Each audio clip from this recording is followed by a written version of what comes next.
But in the chaos of the post-war world, this simple act of kindness became a symbol of change. This was the beginning of a story in which thousands of German women found love and a new life with American soldiers.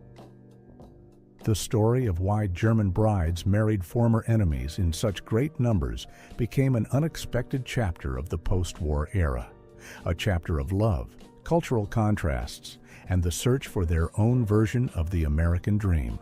After the collapse of Nazi Germany, life for its people changed beyond recognition. The world they had known was gone, but on its ruins grew the seeds of a new beginning. Daily life was harsh. Many cities lay in rubble. Infrastructure was destroyed. Homes and businesses reduced to piles of bricks. Ordinary people struggled just to survive. Food, fuel, and clothing were in short supply. Long lines formed at bakeries, and the black market thrived, where cigarettes, chocolate, and other goods from Allied rations were prized. German women, from teenage girls to mothers of families, faced dramatic change. Millions were left without husbands. Some had been killed at the front, others were still in POW camps, and many who returned came home disabled, unable to provide for their families. Historians estimate that right after the war, there were several million more women than men in Germany. Under these conditions, the traditional model of life, marriage, children, and running a household, became almost unattainable for an entire generation of women. It seemed as if fate itself was pushing them to search for a new path and rethink their future. At the same time, post-war German society was in a state of moral collapse. Old values had been shaken.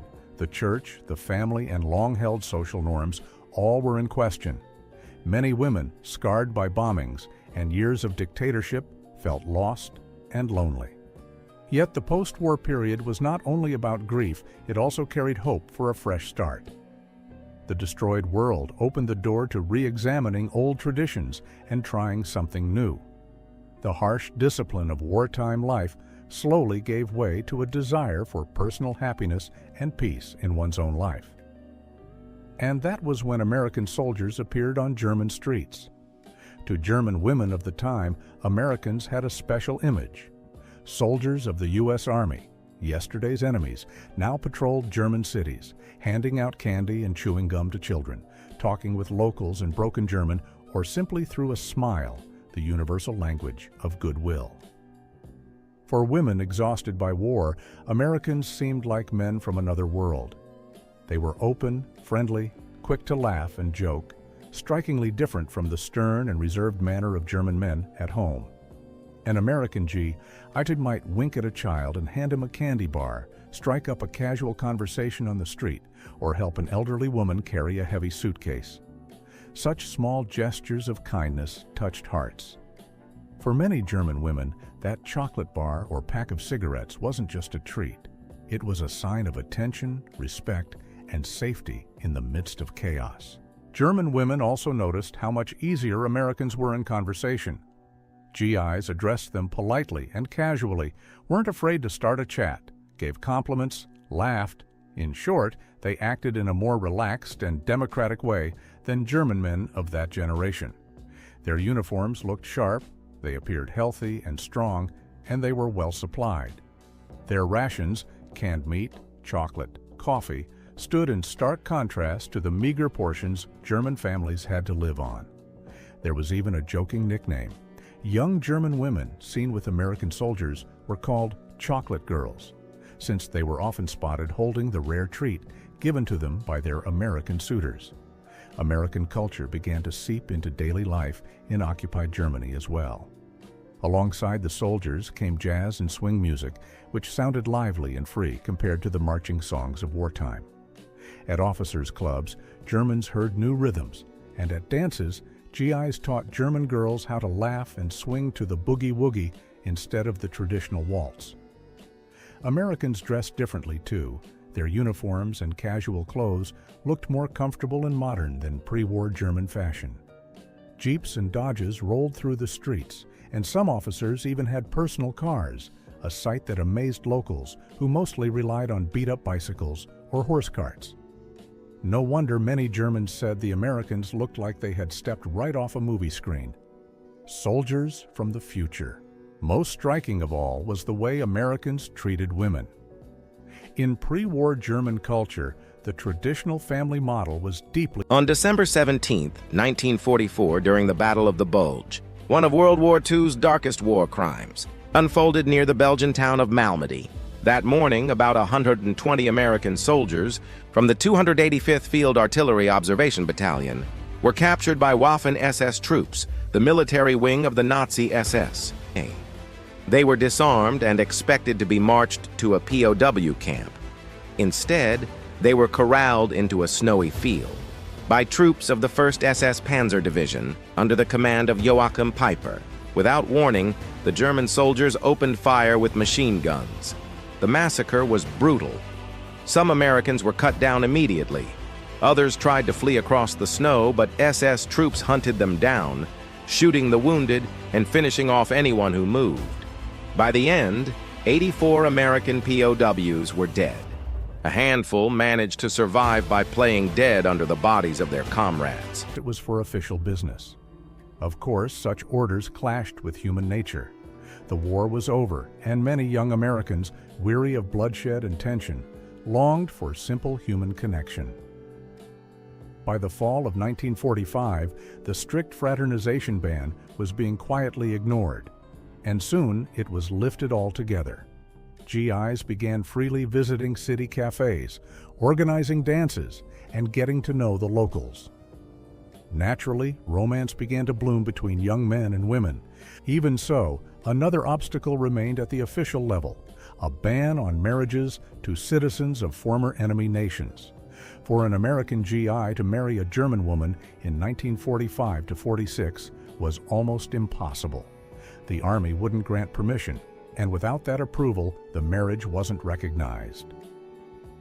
Paperwork stalled, and the woman he loved couldn't join him in the United States. Many couples kept seeing each other in secret, hoping the rules would change. Love, as the saying goes, knows no borders, and in this case, feeling proved stronger than politics. Stories from that time are full of clandestine meetings among the ruins, letters passed hand to hand, tearful farewells, and hope for a quick reunion. Pressure from the soldiers in love, and over time shifting public sentiment back home, gradually did its work. Officials realized they couldn't ignore the hearts of thousands. By 1946, the restrictions began to ease. In late 1946, U.S. military authorities officially lifted the ban on marriages to German citizens. That decision was a turning point. At last, there was a legal path to unite the lives of people brought together by the war. A broader policy change soon followed. Washington recognized it needed to address the status of these foreign women who would become the wives of American servicemen. In the spring of 1947, the United States adopted a special law known as the War Brides Act. The law formally opened the way for American servicemen to marry foreign nationals and allowed those wives to enter the U.S. outside the strict immigration quotas of the time. In plain terms, the U.S. government said, if our serviceman married abroad, we will welcome his spouse as one of our own. The act removed the final legal barriers for thousands of love stories born amid the ruins of Europe and Asia during and after the war. With the hurdles cleared and papers signed, a new test awaited a German woman who chose to marry an American. A long journey across the ocean to an unknown America. For many, the thought of leaving home was both frightening and exhilarating. In the late 1940s, special passages were organized for war brides, usually by sea, since air travel wasn't yet widespread. Real bride ships sailed from European ports to the United States, carrying hundreds of young women, and often their small children. One of the earliest famous crossings was the ocean liner SS Argentina, a former troop ship refitted for peacetime. In January 1946, it sailed from Southampton, England, with about 450 war brides, mostly British on that voyage, and nearly 200 children born to Allied servicemen. 9 days later, they reached New York. It was only the beginning. Soon, such sailings became routine. Newspapers affectionately dubbed them ships of love. They weren't bringing soldiers to war, but wives to new families and a peaceful life. It's easy to imagine the swirl of emotions on the open Atlantic. On deck stood young women who had lived under the thunder of bombs only yesterday. Now they stared at the endless ocean and dreamed of a future in a faraway land. In their eyes were tears at leaving home and joy at soon seeing the men they loved, fear of the unknown and hope for something better. The scale of the war bride phenomenon astonished even contemporaries. Tens of thousands of women around the world married American servicemen in those years. From defeated Germany alone, post-war figures suggest roughly 50,000 German women became the wives of U.S. soldiers. From the United Kingdom came even more, on the order of 70,000 to 80,000 British women tied their lives to Americans. No wonder the first SS Argentina crossing carried mostly English brides. Italy accounted for about 15,000 brides, Japan more than 45,000. There were Australians, French women, Dutch and Belgian women, Filipinas, essentially from everywhere U.S. forces had been stationed. In total, the number ran into the hundreds of thousands of families formed between American servicemen and foreign women. It's commonly estimated that in the immediate post-World War II period alone, more than 100,000 war brides resettled in the United States. America became home not only to returning servicemen, but to their new international families. Each of those families was the fulfillment of a small dream of a better life, shared by people worn down by war. Of course, crossing an ocean was only the beginning for German wives of American servicemen. Years of adaptation lay ahead in their new country. The first steps were often the hardest. Picture it. A young woman from a different language and culture finds herself in bustling New York or in a small town in Iowa. All around her are unfamiliar words, customs, even foods and street smells unlike anything at home. Many German wives felt like outsiders at first, which of course they were. They had to learn English from scratch, often getting by with gestures and scattered phrases. Thankfully, love helped them over the hurdles. Their husbands and new families generally tried to support them and make the transition easier. Yes, there were mix-ups and funny mistakes. Someone would confuse English words, someone else wouldn't understand American slang. In post-war America, little things could feel strange to European wives. The taste of the food or neighbors smiling at strangers on the street, not a common habit in Germany at the time. They learned that when people asked, "How are you?" they didn't expect a detailed life story. Step by step, the war brides found their footing. Many of the women recalled that overall, their new American surroundings were friendly and curious about them. Neighbors would ask questions about faraway Germany and what life was like over there in Europe. At times, though, there was misunderstanding. Not every American woman, especially younger ones, was thrilled by the idea that hometown boys had come back from overseas with foreign wives. Some war brides at first felt a bit of coldness from local women who thought they stole our men. But those feelings usually faded once people got to know each other better. By the late 1940s, communities of war brides had sprung up all across the United States. Women of different nationalities built friendships, helped one another keep their languages and traditions alive, and at the same time became part of American life. In time, most German wives built lasting lives in the United States. They gained citizenship. American law allowed it after several years of residency, and raised children. Those children, born of German mothers and American fathers, grew up as Americans, often speaking little or no German, but always aware of their international roots. These families became a living symbol of former enemies becoming one. What diplomats struggled to achieve through treaties happened in these households on a personal level. A German mother would sing her baby a lullaby in English, while the American father read a bedtime story. On the wall hung family photos. some from a Bavarian village, others from a farm in rural America. Only a few years earlier, these families had been divided by hatred of war. Now, they were one. Some German war brides later left behind memoirs and letters describing those years. A common theme runs through them: the pain of leaving home, but no regrets, because love had justified the step. "I left Germany, but I found love and a new homeland," one woman wrote decades later. That sentence captures the essence of thousands of lives reshaped by a single decision. Yes, they had to adapt, learning to cook with unfamiliar foods, celebrating different holidays, figuring out American humor. But many testified that their American husbands were kind and loving, and that was what truly mattered.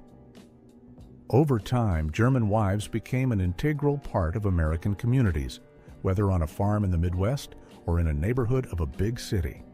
They joined local churches, worked jobs, or volunteered, and swapped European recipes with neighbors. And though they sometimes felt pangs of homesickness for Germany, most came to see America as home, the place where they had found family, respect, and freedom to be themselves.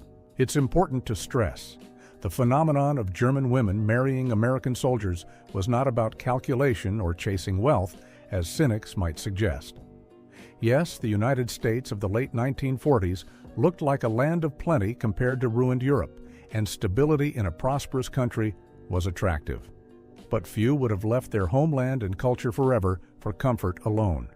The true driving force was love, and the qualities German women admired in their American husbands. As mentioned before, what drew them wasn't material abundance, but character, respect for women and their opinions, ease in conversation, optimism, humor.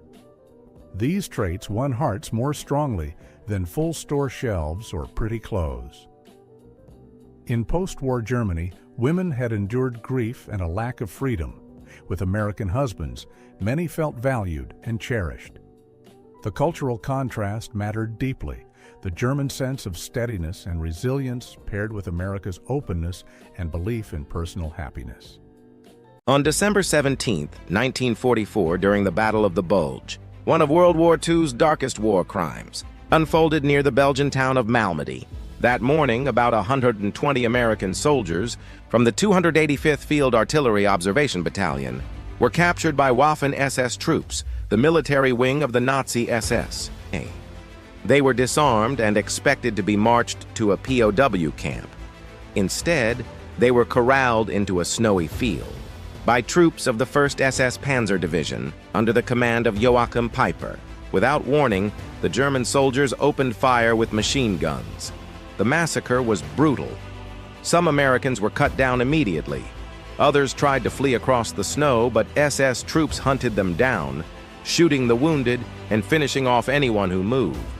By the end, 84 American POWs were dead.